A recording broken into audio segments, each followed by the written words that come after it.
Well, good evening, ladies and gentlemen. My name is John Stone. I'm chair of the Helen Creighton Folklore Society. Clary asked me to take care of some housekeeping. So I always listen to what Clary says. I'd like to welcome everyone here to this collaboration between the Dartmouth Heritage Museum Society and the Helen Creighton Folklore Society. It's been a great team effort on part of both our organizations. As you probably know, we share a common mandate to celebrate everything Helen Creighton. Just a few housekeeping items. I'll be sweeping up the floor here. Just before we get started, there's one washroom on this floor, just down here at the back. If you need to get to another washroom, if you go down these stairs over here, go through the room and right down to the back, there's another set of washrooms there. So we'll all know what you're doing if you walk this way. There is the main exit from this building should we need to depart rapidly, right at the back where you came in. And there is also an exit door right over here that takes you out as well. So in the unlikely event that we have to leave in a hurry, those are the two ways out. So in terms of the physical details of the building, I think that's about it. So without further delay, I'm going to turn things over to the creator of this performance we're going to be seeing tonight, Clary Croft. Thank you, John.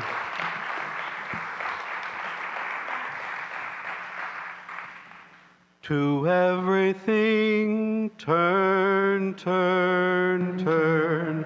There is a season, turn, turn, turn, and a time to every person unto heaven.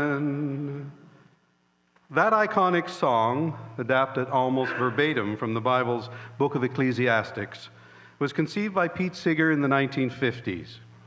I, like countless folk singers, grew up on Pete's music. But back then, I would have no idea that I would have such an interesting and sometimes 6 degrees of separation connection with the man. And it was all because of my friendship and working relationship with Helen Creighton. Helen Creighton was born in Dartmouth in 1899 and led a remarkable life. She lived through and gave aid to victims of the Halifax explosion, taught school in Mexico, trained and briefly worked as a social worker, had a successful early career as a journalist, and had a popular radio program reading and writing children's stories. She aspired to be a full-time writer, and it was this vocation that led her down what she called her path of destiny. In 1928, while working for Leeds for a story she wanted to write about pirates and pirate lore, she was directed to Eastern Passage at the mouth of Halifax Harper. There she met people who knew pirate songs and told her pirate stories. She told me that was her light bulb moment and became the direction for the career into collecting maritime folklore that was to eventually bring her national and international recognition and accolades. Once a household name, at least in Nova Scotia, Helen's legacy is known mainly today as the woman who compiled the popular collection of supernatural tales titled Blue-Nosed Ghosts, and for being the person who collected and brought forward what is Nova Scotia's unofficial anthem, the Nova Scotia Song, also known as Farewell to Nova Scotia. Pete Seeger was born in New York City 20 years later than Helen, in 1919. He would become one of the world's most influential songwriters and was a beacon for fairness, equality, and human rights throughout his life. Many of his songs helped define an age and have left a legacy still vital today. Ladies and gentlemen, Sandy Greenberg.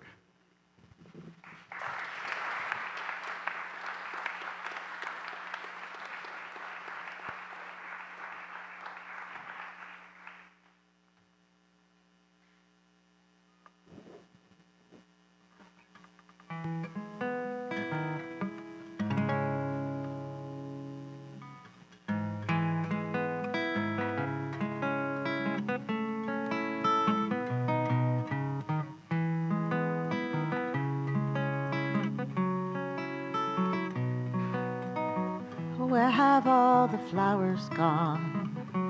Long time passing. Where have all the flowers gone? Long time ago. Where have all the flowers gone? Girls have picked them, everyone. When will they ever learn? When will they ever learn?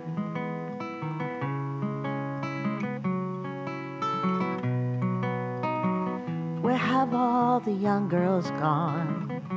Long time passing. Where have all the young girls gone? Long time ago. Where have all the young girls gone? Gone to young men, everyone. When will they ever learn? When will they ever learn?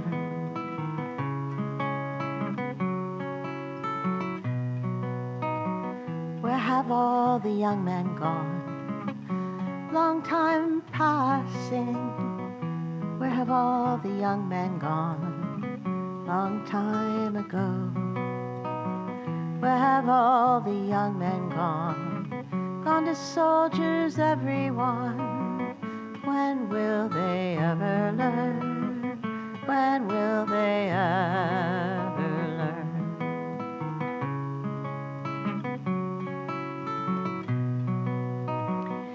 Where have all the soldiers gone? Long time passing.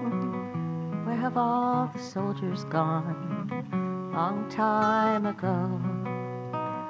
Where have all the soldiers gone? Gone to graveyards, everyone. When will we ever learn? When will we ever learn?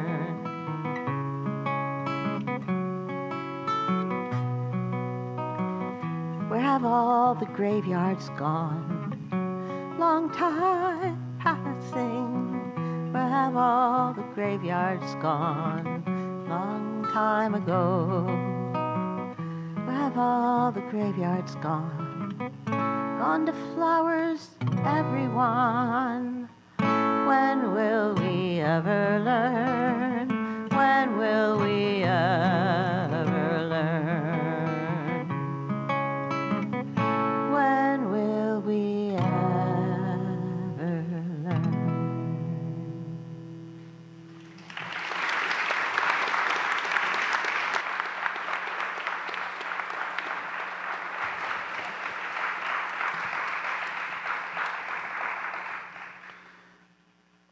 In the late 1980s, I was gifted with the job as archivist for Helen's collection housed at the Public Archives of Nova Scotia. During that time, Helen called and asked if I was going to be busy in the evening. She invited me over after dinner because her friend Pete was coming for the evening meal and she wanted me to meet him. Pete was, of course, Pete Seeger, and he was in town, so he came to visit his old friend. It was a heady, magical experience for me, sitting at the table with these two old folk song war horses and listening to them reminisce. He was interested in my work and was delighted that Helen's collection was being cared for. And I was soon to learn their relationship was one that had gone on for decades. It was warm, affectionate, mutually appreciative, but like most long friendships, had some ups and downs.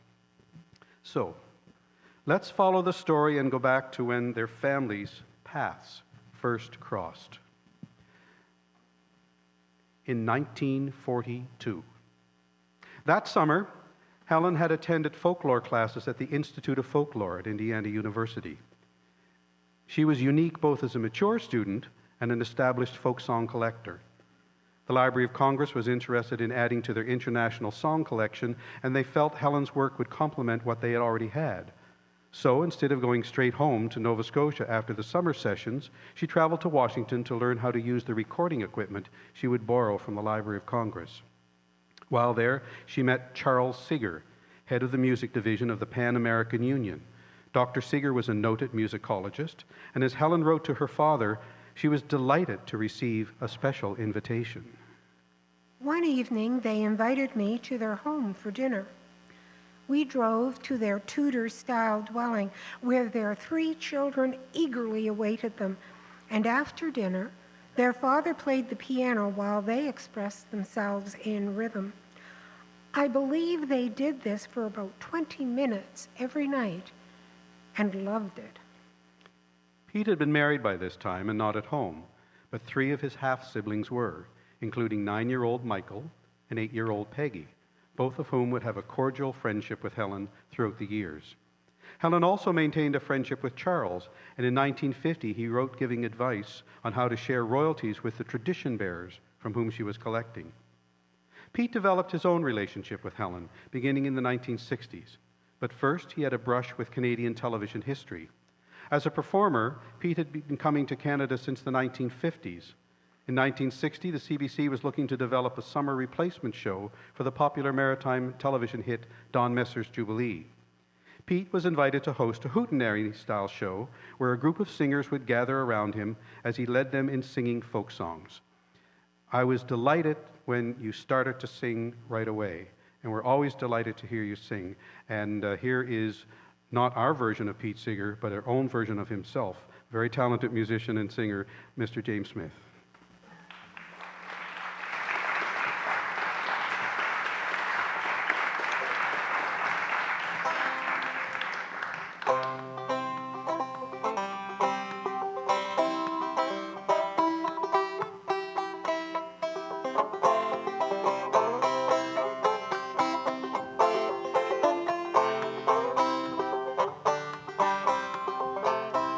Frog went a-courting and he did right a-hum. Feel free to join in. Frog went a-courting and he did right a-hum. Frog went a-courting and he did ride a sword and pistol by his side a-hum. Rode up to Miss Mousie's house a-hum. Rode up to Miss Mousie's house a-hum. He rode up to Miss Mousie's house, said, I'm gonna marry that mouse. He knocked and called, are you within? He knocked and called, are you within? He knocked and called, are you within? Yes, kind sir, I sit and spin.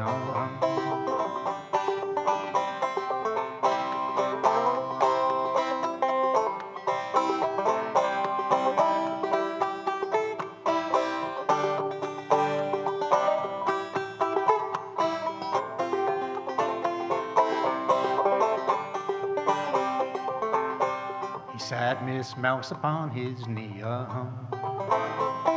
sat Miss Mouse upon his knee, He sat Miss Mouse upon his knee, and said, now will you marry me, Without my Uncle Rat's consent, Without my Uncle Rat's consent, Without my Uncle Rat's consent, I would not marry the president. Well, Uncle Rat laughed and shook his fat sides. Uncle Rat laughed, shook his fat sides. Uncle Rat laughed, shook his fat sides, to think his niece would be a bride. And Uncle Rat ran straight to town. Uncle Rat ran straight to town. Uncle Rat ran straight to town to get his niece a wedding gown. Where will the wedding supper be? Where will the wedding supper be? Where will the wedding supper be? Way down yonder in a hollow tree. And what will the wedding supper be? What will the wedding supper be? What will the wedding supper be? A fried mosquito and a black-eyed pea. Well, first to come was a little white moth. First to come was a little white moth. First to come was a little white moth, spread a table with a tablecloth.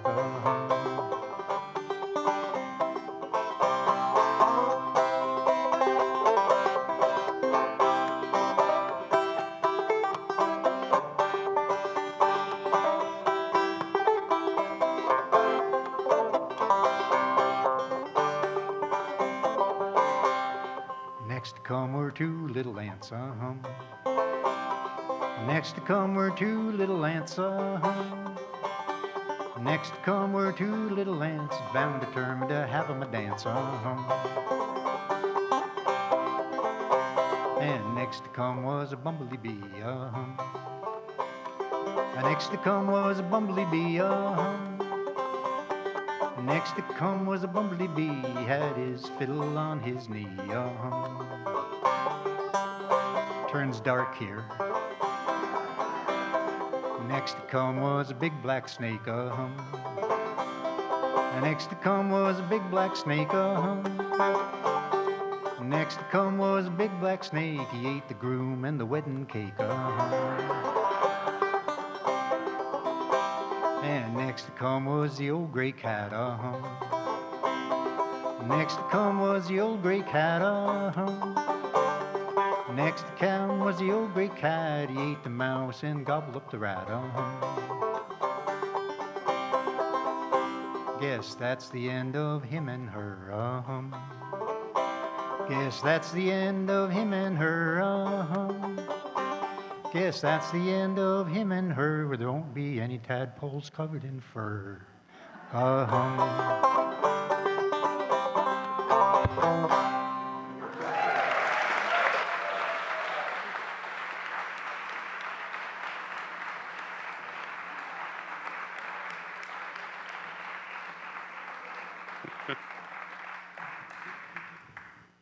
The working title of the half-hour pilot was Sing Along with Seeger. The brass at CBC were delighted with the pilot and signed Pete to a 13-week series. Then it all fell apart.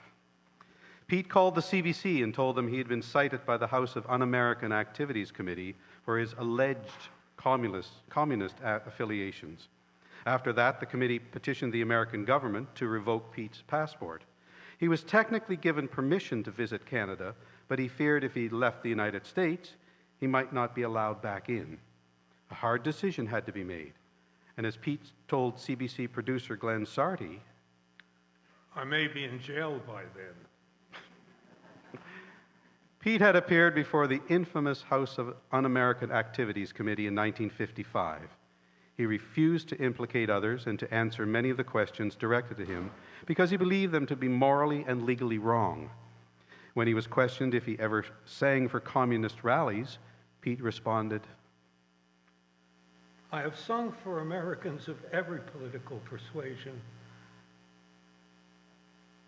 and I am proud that I have never refused to sing to an audience, no matter what religion or color of their skin or situation in life. I have sung in hobo jungles. I have sung for the Rockefellers, and I am proud that I never have refused to sing for anybody. That is the only answer I can give along that line.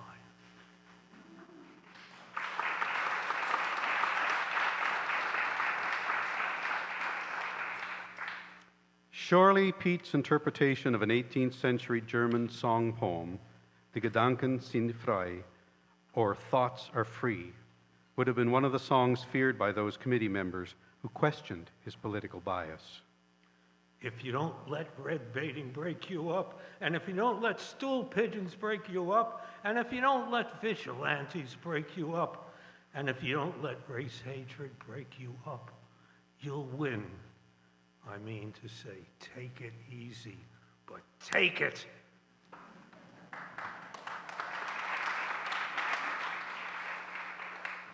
And when questioned about his loyalty to the United States, Pete answered this way.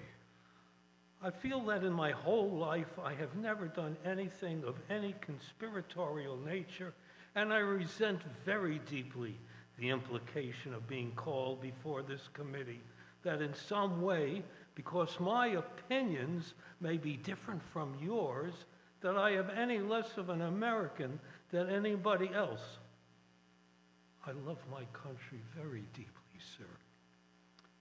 Pete had stood his ground, but the damage to his reputation had been done. The CBC canceled his contract.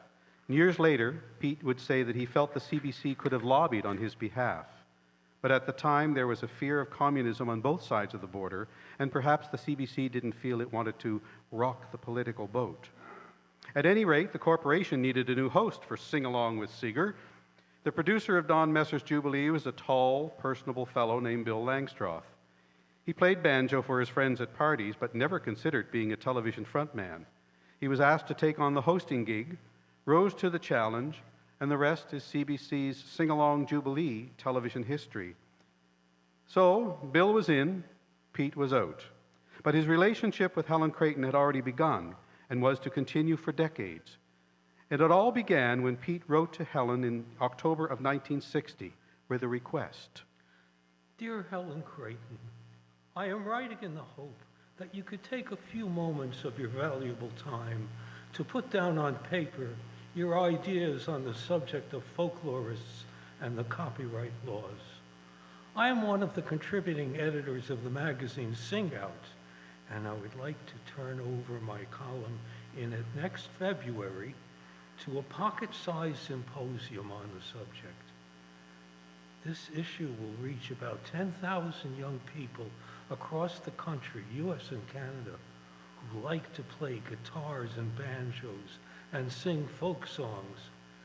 It would, I believe, be very important to some of the young people who today sing songs they would not know had been collected and transcribed by folklorists such as yourself, Cecil Sharp, and others. Looking forward to hear from you, Peter Seeger. Helen did send her comments, and in 1963 she received another letter from Pete Seeger, Peter Seeger, as he signed himself, this time with a warmer salutation. I was really delighted to see your article in Sing Out magazine. With great admiration for your work, sincerely, Pete. As their friendship developed, Helen and Pete began to share more about their personal lives. Pete must have known about Helen's cancer operation in 1964, from which she made a complete recovery. And later that year, he wrote about an upcoming concert in Halifax, slated for 1965. Just a note of many thanks for your letter, and to let you know that sometime around February 5th, I expect to be singing in Halifax. I only wish this were not going to be such a short trip so that I could get out and see more of the real life of the Maritimes, instead of, as usual, seeing just the big cities. Needless to say, I and all your friends here are praying for your speedy, complete recovery. All best wishes, Pete. Helen was beginning to develop an even more friendly relationship with Pete. That's not to say she held back when things didn't jibe with her passion for maritime folk songs. When he came and gave the concert, Helen was in the audience. After his third encore, he told his audience that he hadn't sung any songs from the area because he didn't know any. He called Helen the next day and apologized for his exclusion of folk songs from Nova Scotia. She responded by saying, You belittled our heritage to students, and that's unforgivable. I had to get that off my chest, Pete, but now I've said it. What can I do for you? She invited him to visit her at home at Evergreen the following afternoon so she could show him some of the songs she had collected. Several months after his visit, his agent wrote to Helen requesting permission to include one of her songs on Pete's newest album. She replied that she would be happy to share royalties with Pete Seeger. The song Pete recorded tells the tale of a child who outwits a false knight he meets on the road. In actuality, it is the devil in disguise. Once again, this time with his banjo, like Pete, James Smith. No, with his fiddle, not like Pete.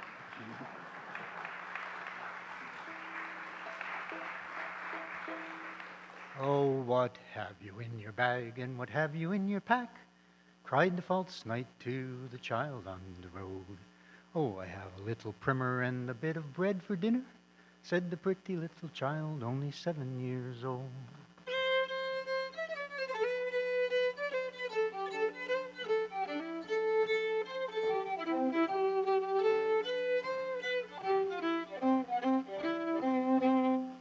What is rounder than a ring? What is higher than a king? Said the false knight to the child on the road.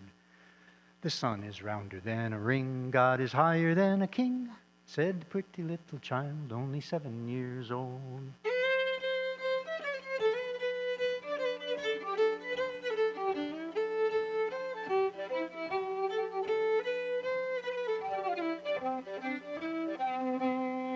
What is whiter than the milk? What is softer than the silk? Cried the false knight to the child on the road. Snow is whiter than the milk, down is softer than the silk, said the pretty little child, only 7 years old.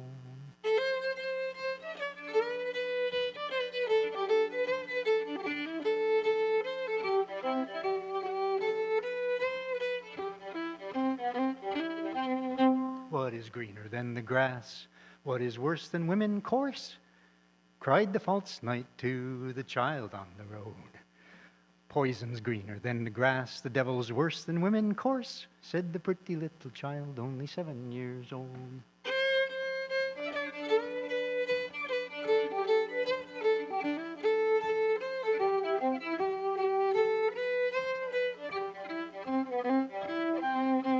And ladies, I'm only singing this song, I didn't write it.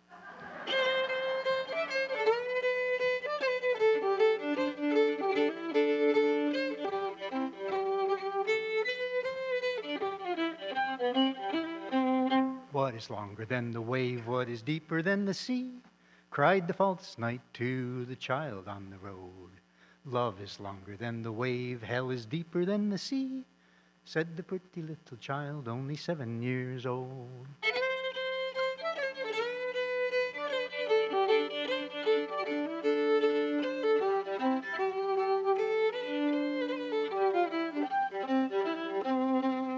Oh, a curse upon your father and a curse upon your mother, cried the false knight to the child on the road. Oh, a blessing on my father and a blessing on my mother, said the pretty little child, only 7 years old.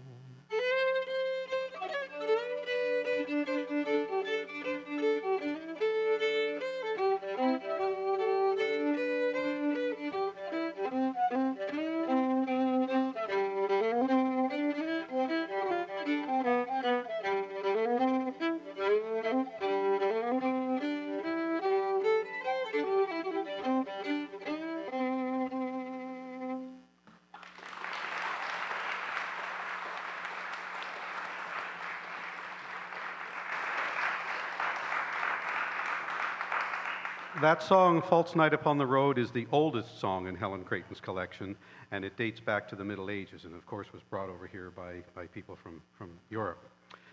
Helen had originally collected the song from Ben Henneberry on Devil's Island at the mouth of Halifax Harbour, and later recorded a version with Ben's son Edmund and his friend, the island lightkeeper Ken Faulkner, playing fiddle accompaniment. Pete's version gave the song a far wider audience than Helen could ever have reached, and she was pleased. But other aspects of Pete's life did not set well with her. In the 1960s, at the height of the Cold War, anti-communist sentiments were high. In 1959, Helen had attended a folk conference in Romania and saw aspects of life in a communist country firsthand. She was also reluctant to collect labor union songs, fearing they might incite trouble.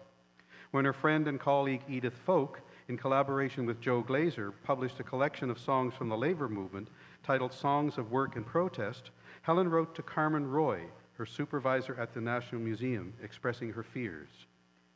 A few days ago, I received a copy of Edith Folk's new book. It is very well done, but what a subject! For these are communist songs. I am embarrassed to know how to thank her. She does this documentary type of study very well. I would say it's her forte. But why is it that people like Alan Lomax, Pete Seeger, Peggy Seeger, and now Edith apply folk songs to communist propaganda? Helen's mention of Peggy Seeger shows she was aware of the types of songs Peggy and her social activist husband, Ewan McCall, were writing and singing. Their song, The Ballad of Spring Hill, was first published in Single magazine in 1960, and became an iconic stand about the hard life of miners. It also became one of the most popular songs in the sing-along Jubilee canon when Kay Porter and the Donberg Four brought it to prominence in Canada. And here to share it with you, Sandy Greenberg.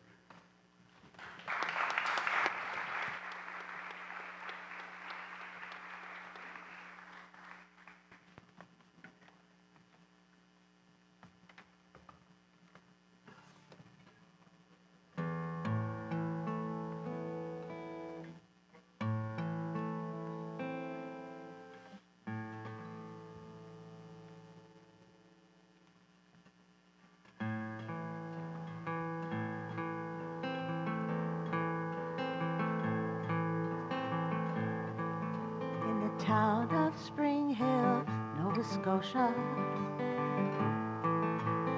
down in the dark of the Cumberland mine, there's blood on the coal and the miners lie in roads that never saw sun nor sky, roads that never saw sun nor sky.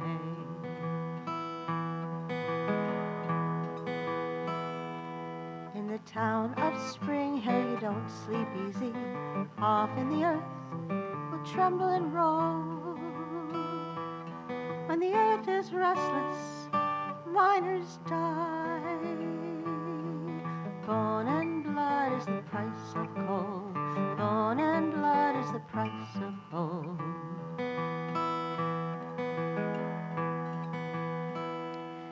In the town of Spring Hill, Nova Scotia, late in the year of 58.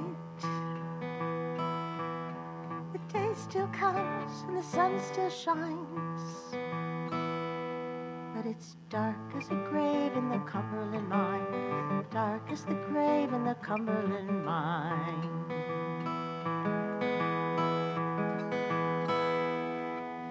Down at the coal face, the miners working, rattle of the belts and the cutter's blades, rumble of coal and rock, and the walls close round. Living and the dead man 2 miles down, living and the dead man 2 miles down.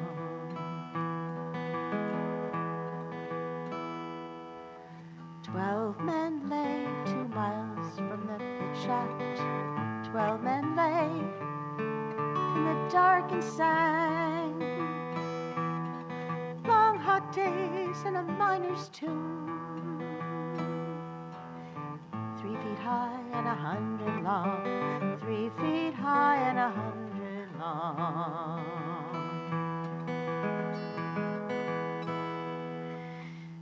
Days passed and the lamp gave out. Caleb rushed Dinny up and said, we've no more water, nor light, nor bread,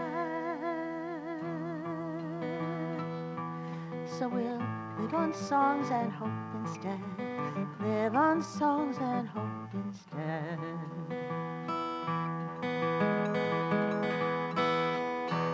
Listen for the shouts of the bare-faced miners. Listen through the rubble for a rescue team. 600 feet of coal and slag. Hope imprisoned in a 3-foot seam. Hope imprisoned in a 3-foot seam.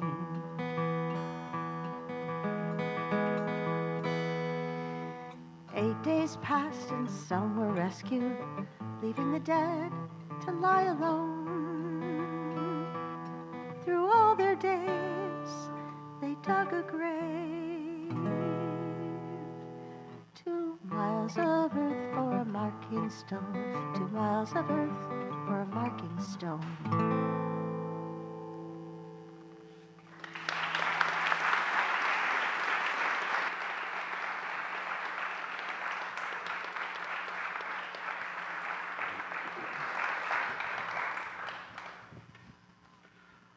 Although she feared Peggy and Ewan's political beliefs, Helen nevertheless maintained a cordial relationship with them and exchanged Christmas cards. After all, it was as a child that Peggy first met Helen when she and her brothers danced for her. Remember that? When she visited the family in Washington. But by then, their elder brother Pete had left home and had developed his own sense of political advocacy, one which Helen would misunderstand and fear.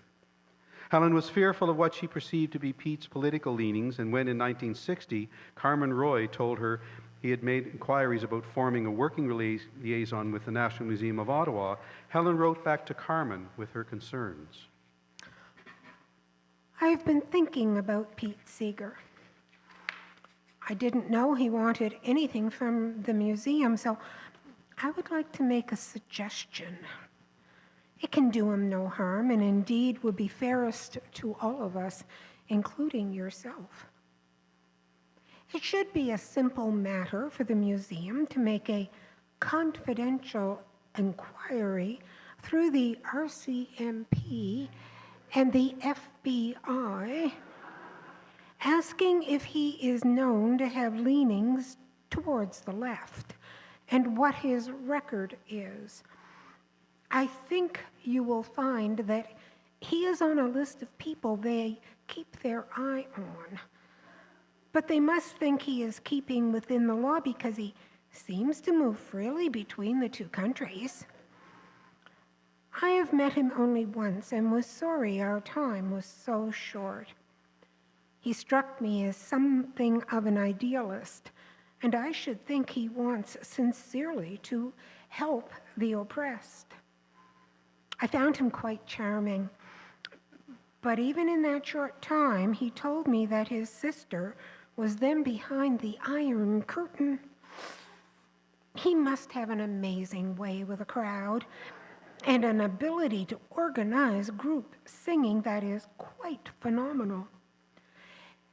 If you could analyze his programs, you would understand the use to which he puts folk songs.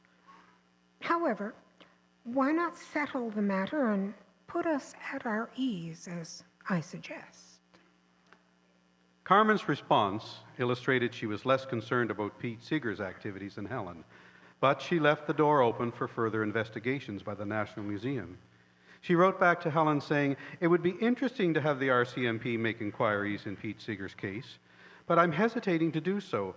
I don't know why. Maybe he's such a charming man, illuminated surely, but also because we are not so closely concerned with his career to undertake such an investigation." Helen's paranoia eventually lessened and she dropped the issue. She was acting out of a common fear held by many people of her generation. Communism was seen as the ultimate threat, and people espousing its ideals were seen as the enemy. It's doubtful whether at the time Edith Folk or Pete Seeger ever knew of Helen's wish to have them investigated. Neither ever mentioned it to her, nor did she to them. When interviewed years later about his relationship with Helen for the film A Sigh and a Wish, Pete cites a latter visit with Helen at her home in Evergreen. He said, She was most cordial, and I think by this time she lost her fear of whatever radical politics might once have been associated with, and we had a good afternoon talk together. I asked her, why is it that so many of the folk song collectors around the entire world have been women? You know what Helen Creighton said? Perhaps we have a little more patience. It's an important quality to have. Speaking of patience, this show has been almost 4 years in the making because of the pandemic. I knew when I wrote the song I wanted Leo and Pat to read the Pete and Helen parts. And I also knew I wanted to invite a man I met in the 1980s at the Mystic Seaport Festival. And I know that he has a great deal to tell you about Pete because he actually worked with him. And he's a wonderful raconteur and a singer himself. Would you please welcome Mr. Jeff Kaufman?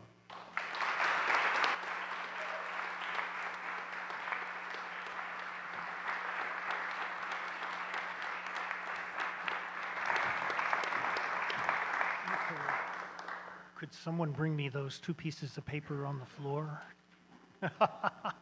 I forgot my notes. First, let me say what an honor it is to be here and a part of this event. So long in the making, and my My congratulations to everyone involved.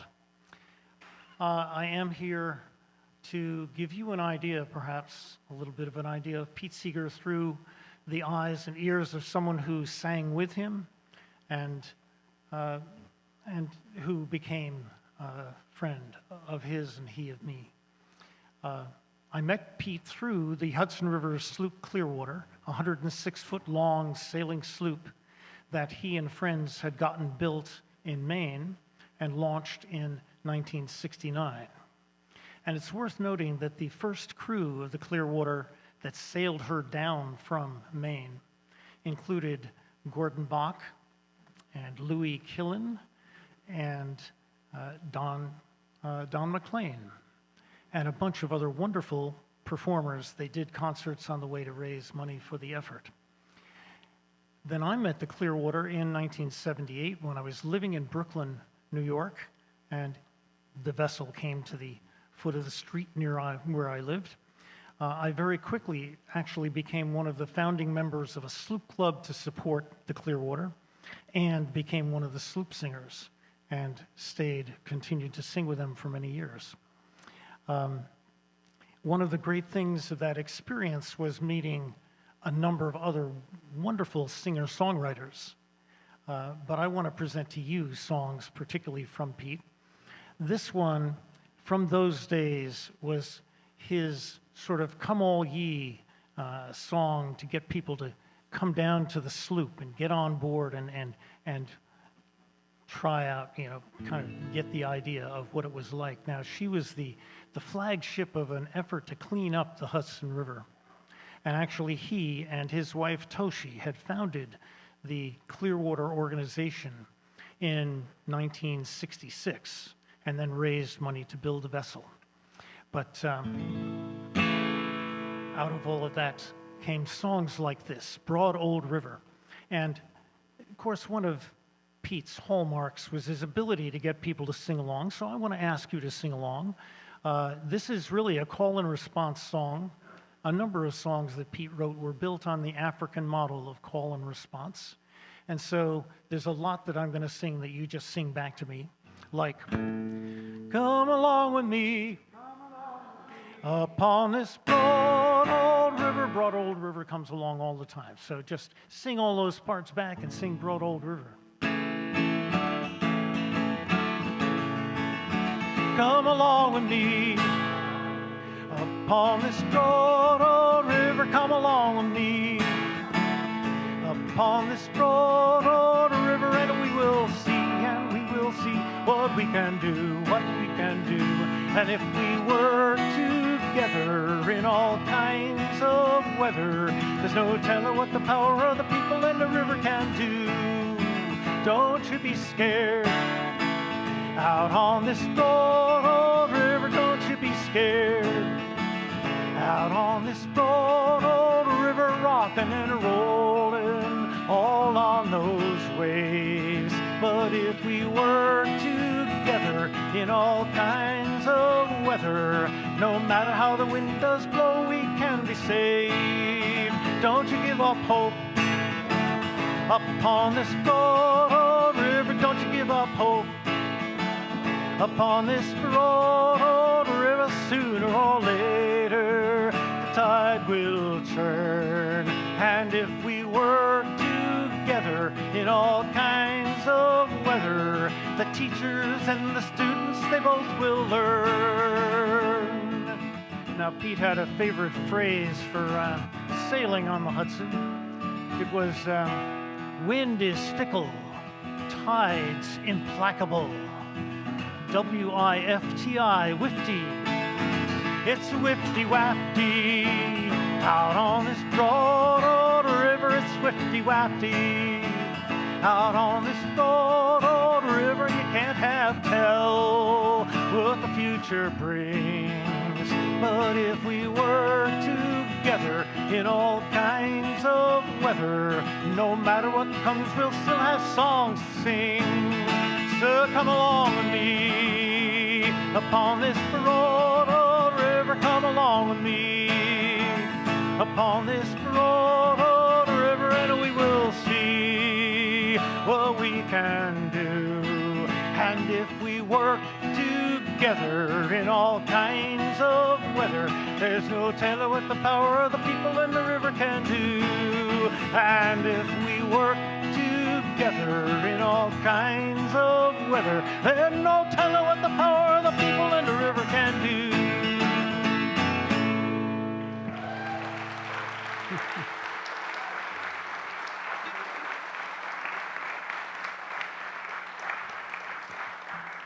So there were a lot of wonderful songs we got to sing as sloop singers, and Pete was very involved with us at the time, so we sang with him a lot.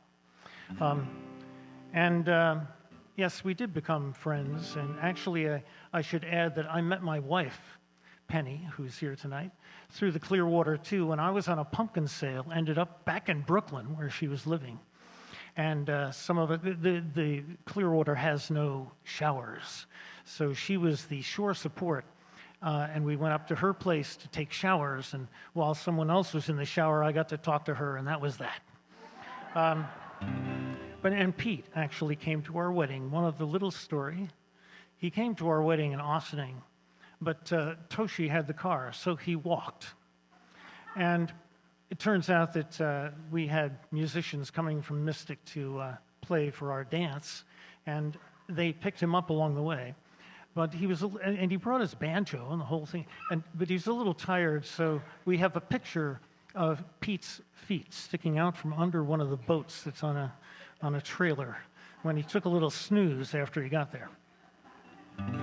Anyway, Pete did obviously get a passion for sailing, and so he wrote this song about sailing down the Hudson River. Sailing down my golden river, sun and water all my own, yet I was never alone. Sun and water, all life givers, I'll have them where'er I roam, and I was not far from home. Sunlight glancing on the water, life and death are all my own, yet I was never alone. Life to raise my sons and daughters, golden sparkles in the foam, and I was not far from home. Sailing down this winding highway, travelers from near and far, and I was never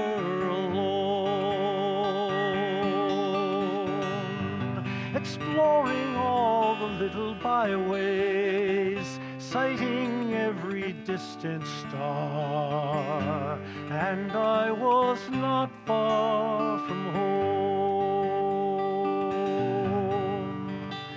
Sailing down my golden river, sun and water all my own, and I was never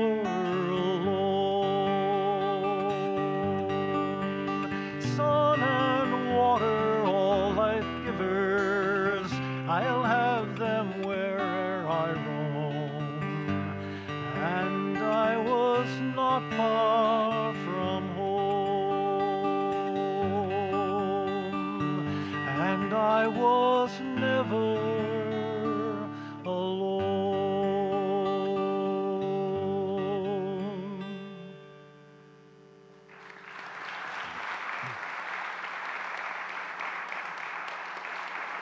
Thank you.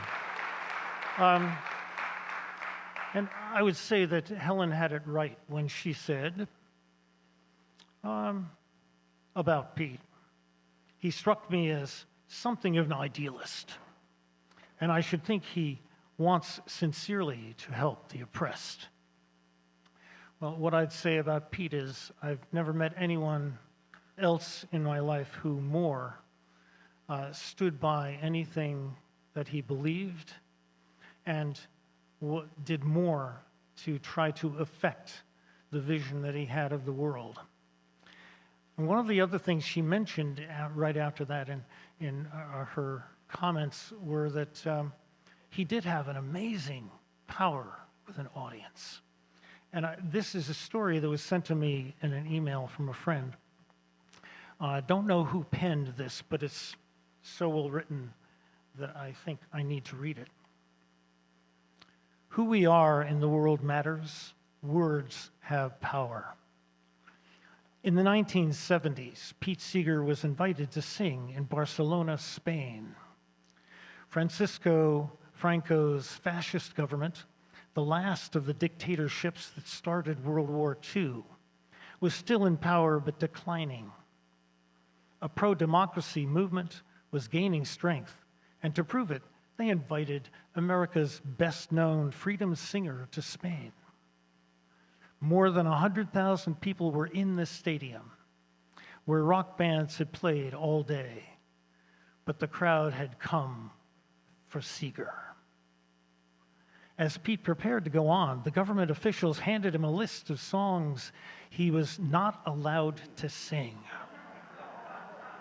Pete studied it mournfully, saying it looked a lot like his set list. But they insisted he must not sing these songs. So Pete took the government list of banned songs and strolled on the stage, held up the paper and said, "I've been told I'm not allowed to sing these songs." He grinned at the crowd and said, "So I'll just play the chords. You may know the words. They didn't say anything about you singing." He strummed the banjo, one song after another, and they all sang. 100,000 defiant freedom singers breaking the law, with Pete Seeger filling the stadium with words their government did not want them to hear. Words they all knew and had sung together in secret circles for years. What could the government do? Arrest 100,000 singers? It had been beaten by a few banjo chords and the fame of a man whose songs were on the lips of the whole world.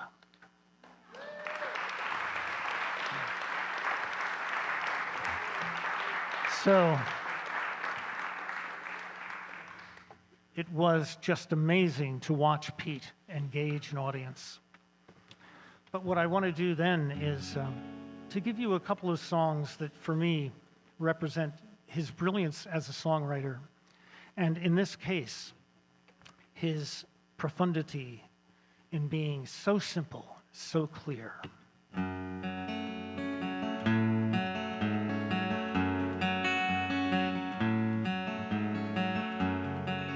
Words, words, words, in that whole Bible, how much of truth remains.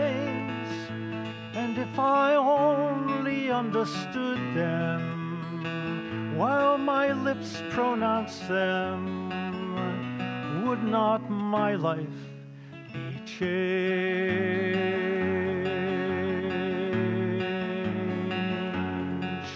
Words, words, words, in old Tom's declaration, how much of truth remains.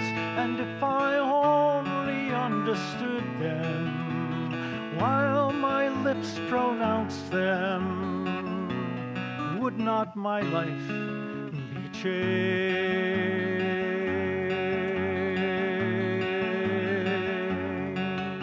Words, words, words, in old songs and papers, how much of truth remains. And if I only understood them, while my lips pronounce them, would not my life be changed?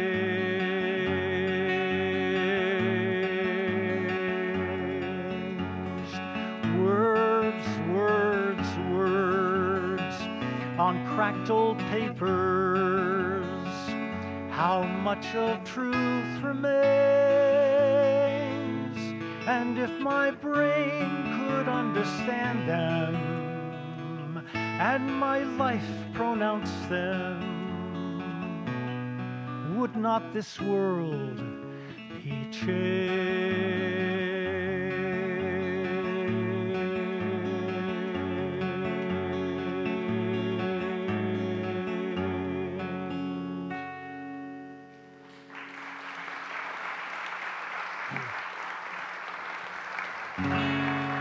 Thanks. And another one of my songs, of course, Pete did have a great passion for the environment, but he also had a way of putting a lot of different things into a given song, and perhaps this is a great example of that.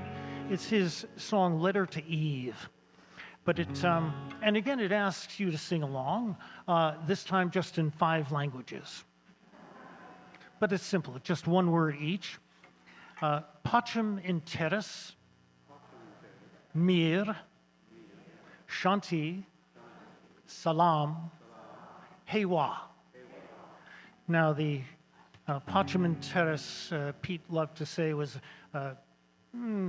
Italian mispronunciation of Latin. The mir is Russian.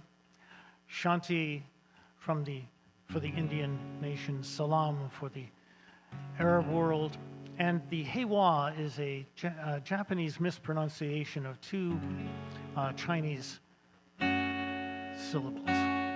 So the chorus sounds, oh, pacem in terris, mir shante salam hewa. Try that.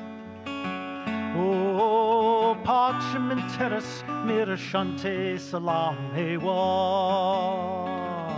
Oh, Eve, where is Adam? Now you're kicked out of the garden. Oh, Eve, where is Adam? Now you're kicked out of the garden. Roaming around from shore to shore. Now you find that there's no more. Oh, pacem in terris, mir shante salam hewa. Don't you wish love, only love, could save this world from disaster? Love, only love, could save this world from disaster. Don't you wish love could end the confusion? Or would that just be one more illusion? Oh, pacem in terris, mir shante salam hewa. If you want to have great love, you better have great anger. If you want to have great love, you better have great anger. When I see innocent folks shot down, you just want me to turn my head and frown. No. Oh, pacem in terris, mir shante salam hewa. If you want to hit the target square, you better not have blind anger. If you want to hit the target square, you better not have blind anger. Or that'll be just one more time. The solution creates another crime. Oh, pacem in terris, mir shante salam hewa.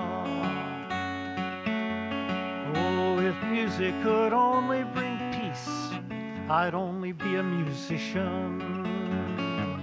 If music could only bring peace, I'd only be a musician. If songs could really ease the pain, if melodies could really break these chains. Oh, pacem in terris, mir shante salam hewa. So Eve, go tell Adam, we gotta build a new garden. Oh, Eve, go tell Adam, we gotta build a new garden. We gotta get a working on a building, a new home for all God's children. Oh, pacem in terris, mir shante salam hewa. and Eve. Go tell Adam next time he asks you. Oh, Eve, go tell Adam next time that he asks you. He'll say, baby, it's hot outside. What's the password to come inside? You say, oh, parchmenteris mirashante salam hewa. Sing that again. Oh, parchmenteris mirashante salam hewa. Oh, parchmenteris mirashante salam hewa. 4,000 languages in this world means the same thing to every boy and girl. Oh, parchmenteris mirashante salam hewa. Oh, parchmenteris mirashante salam hewa.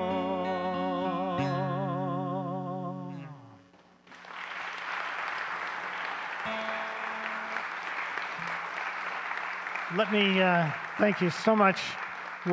Again, what an honor to be here. Let me finish with a 1-minute song.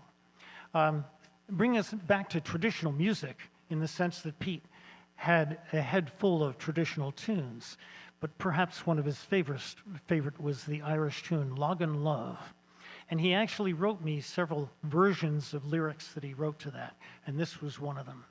And it just, for me, expresses the core of the way Pete, as an activist, presented himself to the world.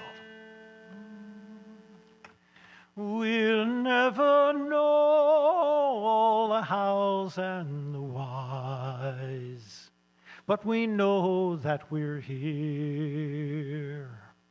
And if we believe God gave us brains, He'd want us to use them now, today, this year, to build a world of peace and love, from east to west, from low to high. We'll never know if we will succeed, but we know we must try.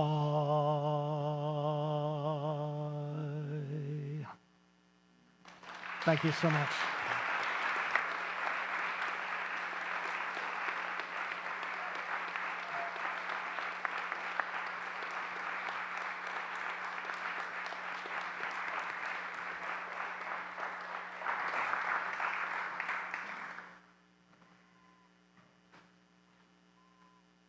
In 1982, the American Folklore Society presented Helen with a book of letters when she was their special guest at a conference in Maine. Distinguished folklorists and artists wrote glowing accolades, none more endearing than that penned by this time, her old friend, Pete Seeger.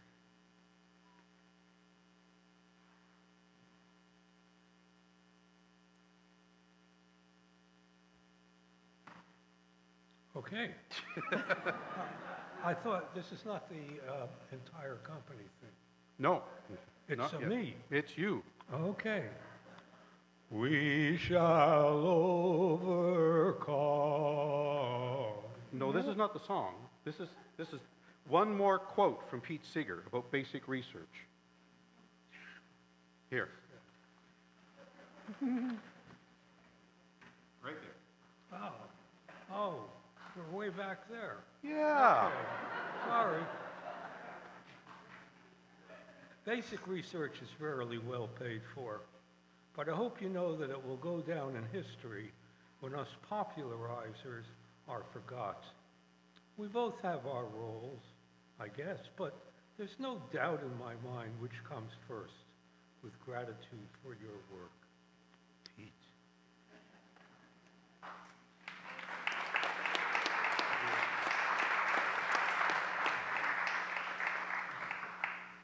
So this work continues, and I'm delighted now to introduce a group from the Dartmouth area, and they're led by Janice Cruddas, and they are called Mighty Theater. They're going to give you a couple of examples of Pete Seeger songs. One, Pete was a very well-known storyteller as well, and he had a wonderful story about Abiyoyo, which the company will present with you, and then they'll have another song that you can sing along with. So take a couple of seconds to get them organized, but would you please welcome Mighty Theater.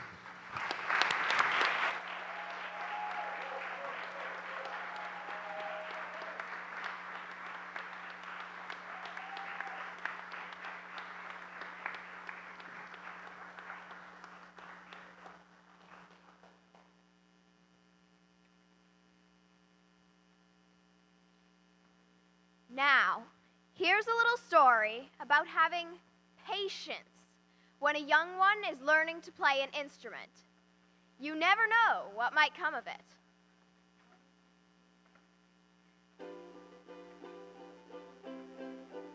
Abby-yo-yo, abby-yo-yo, abby-yo-yo, abby-yo-yo, abby-yo-yo, be-yo-yo, be-yo-yo. Abby-yo-yo, be-yo-yo, be-yo-yo. Once upon a time, there was a little boy who could play the ukulele. He'd go around town, ploop, ploop, ploop, ploop, ploop, ploop. The grown-up said, "Get that thing out of here!" Not only that, but the boy's mother was getting in trouble too. She was a magician. She had a magic wand.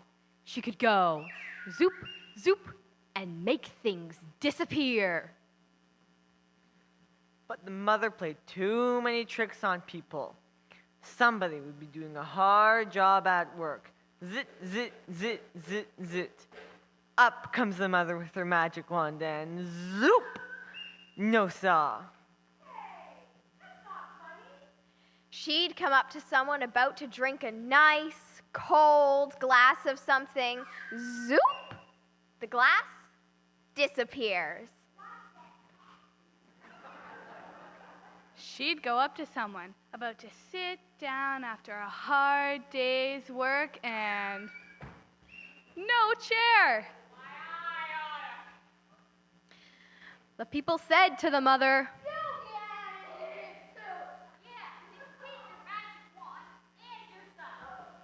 The boy and the mother were ostracized. That means they made them live on the edge of town.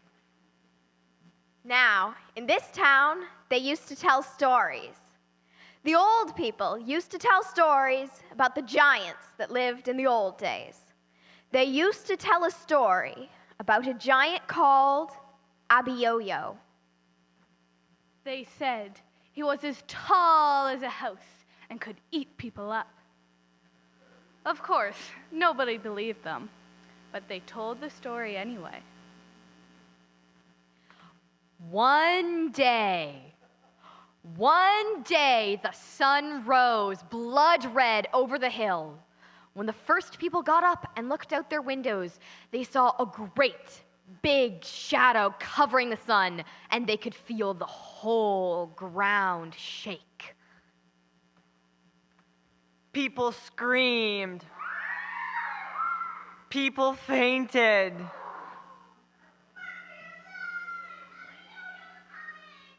He comes to the sheep pasture, grabs the whole sheep. Yelp.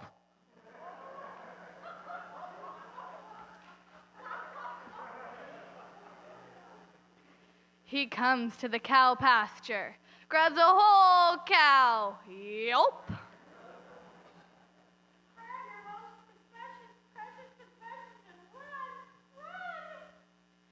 Just then, the boy and his mother wake up.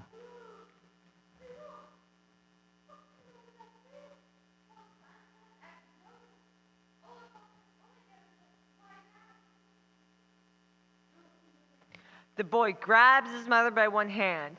The mother gets her magic wand. The boy gets his ukulele. They run towards the field. People yell. There was Abiyoyo. He had long fingernails, 'cause he never cut them. Slobbery teeth, 'cause he didn't brush them. Stinking feet, 'cause he never washed them. He raised up his claws. And the boy whips out his ukulele and starts to sing.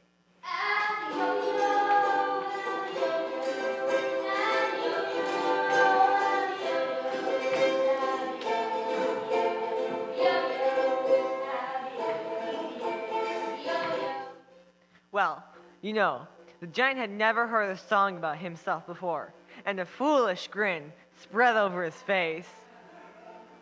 And the giant started to dance.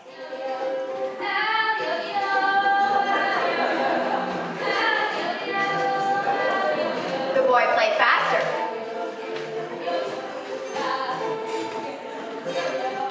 The giant got out of breath. He staggered. He fell down flat on the ground. Zoop. The people looked out their windows. Abby-Yo-Yo had disappeared. They ran across the fields. They grabbed the boy and his mother, hugging them. They said, That's enough! And bring your darn ukulele! We don't care anymore! And they all sang.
So we're really excited to be here tonight. Thank you for inviting us, Clary. We're really happy to be here. Pete did a lot of amazing songs. This one is a song that a lot of you will know, so we do encourage you to sing along with us. It was done by Peter, Paul, and Mary, and that's the most well-known version, probably popular version of it, but Pete did it a little bit differently, so we kind of mashed them together. But Pete said this in a concert, that he felt that all the different versions went so beautifully together. And he said, there's a message in that somewhere. And I agree with it. So here we go.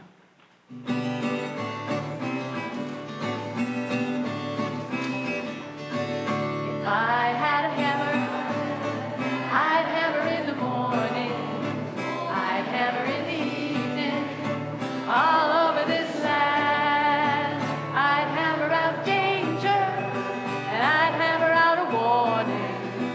I'd hammer out love between my brothers and my sisters, all over this land.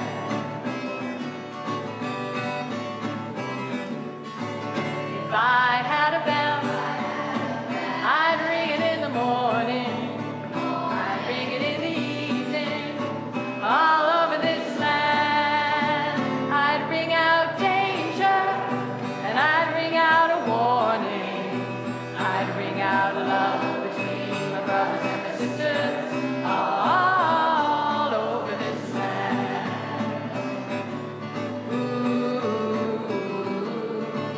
if I had a song, I'd sing it in the morning. I'd sing it in the evening, all over this land. I'd sing out danger, and I'd sing out a warning, and I'd sing out love between my brothers and my sisters, all over this land. Ooh. Well, I've got a hammer, and I've got a bell.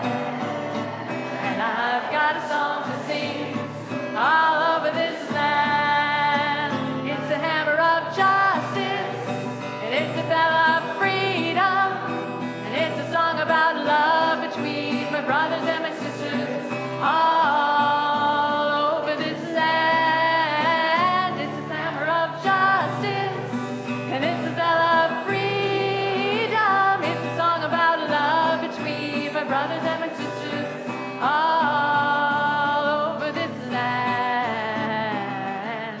Ooh,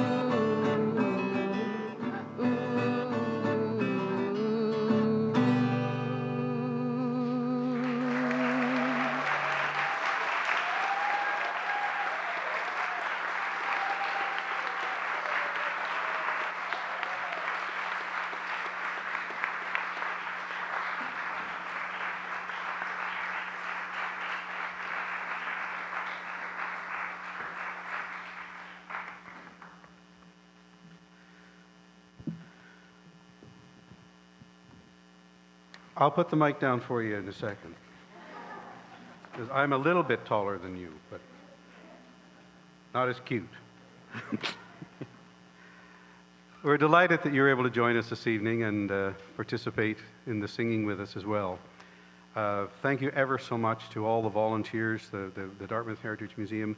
We did get support from the provincial government to help us put on this show, which we're very grateful for, and all the volunteers of the Helen Creighton Folklore Society as well, but also especially to you for coming out and supporting this. It's been a labor of love for a few years, and it's finally wonderful to see it come to fruition. We're going to ask you to, if you have a program, there's lyrics on the back of that. We're going to ask you to sing along with us in these next couple of tunes, and we're going to ask Sandy to lead us. And I just remind you that there is a product table over there. Jeff has some material, and we also have a number of things relating to Helen Creighton. So again, thank you very much. And here again is Sandy Greenberg and the rest of the company. And please sing along with us.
This land is your land, this land is my land. From Bonavista to Vancouver Island, from the Arctic Circle to the Great Lake waters. This land is made for you and me. As I was walking that ribbon of highway, I saw above me that endless skyway. I saw below me that golden valley. This land was made for you and me. This land is your land, this land is my land. From Bonavista to Vancouver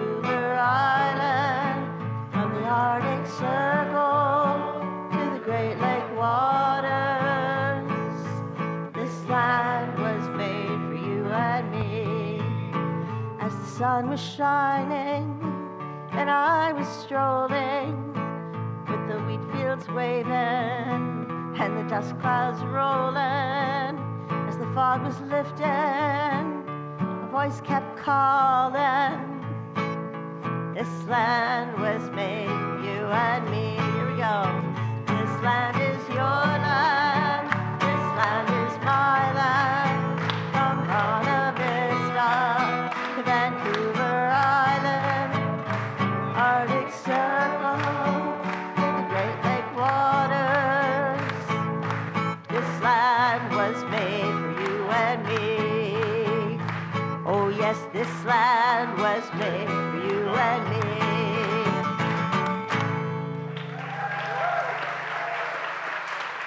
Good night, everybody. And thank you again. Thank you. Okay, we can roll up. You did it.